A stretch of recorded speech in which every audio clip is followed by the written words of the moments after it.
I'm watching your feud from 1985 with Cowboy Scott Casey in World Class.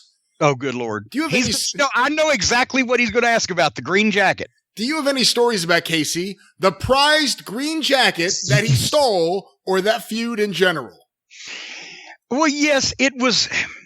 Scott Casey was a heck of a worker, and Bobby Eaton liked to work with him. He mentioned, because he said he was like Wahoo in Wahoo's day, where he laid shit in, made it, and liked you to lay it in safe places, make things look stiff and firm. But he wasn't dangerous. He had a good cowboy look. Had good size, cut a good promo. He wasn't a main event guy in most places, although I think he did have good runs in Amarillo and etc. But he was a good worker. And I can't even remember how we went into it, because we actually kind of just did it ourselves. It was at the time when we were in World Class, when the Midnight was constantly working with the Fantastics for 6 months. And once again, I'm not complaining about that, but we didn't get matches with the Von Erichs. The thing with the Fantastics went on forever with the belt being held up, but I also had a side thing with Sunshine, and that's not like it sounds.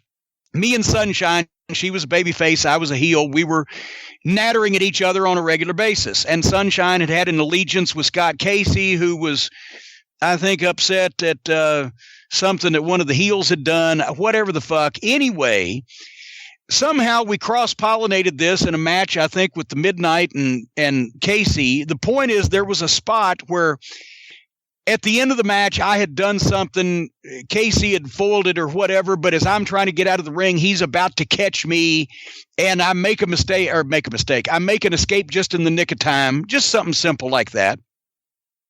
Well, when he grabbed me as I was leaving, just for the crowd, and I went with it, he started pulling my coat off, and I just came out of my coat, and he pulls the coat, and I go the other way. It's like he almost had me.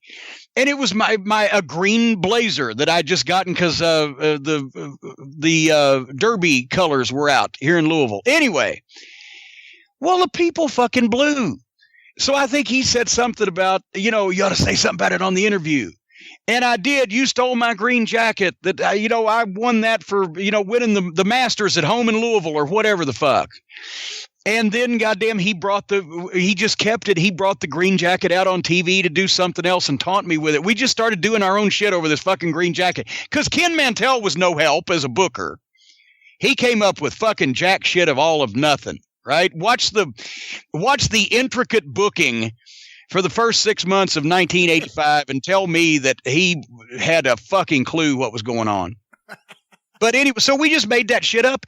And I swear, of all the things, and some of it was on TV, so, the syndicated show rather, that went all over the place. So years after that, when we were working for Crockett, even when I was in the WWF and traveling to different places, people of all of the things that we did in our run in World Class and all those matches with the Fantastics and blah, blah, blah, the thing that I would get the most was, did you ever get that goddamn green jacket away from Scott Casey?